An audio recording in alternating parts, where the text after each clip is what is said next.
Hello everyone, welcome to Chill Chapters. Today, we'll be discussing Sonnet 14 by Elizabeth Barrett Browning. Let's begin.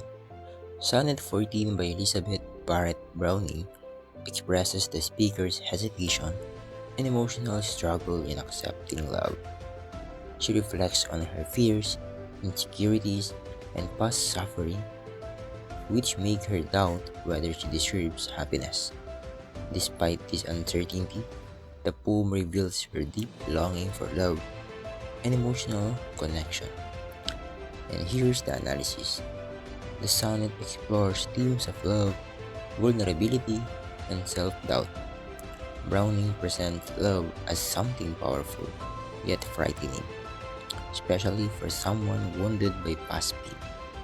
The tone is intimate and reflective, revealing the speaker's inner conflict between fear and desire for love.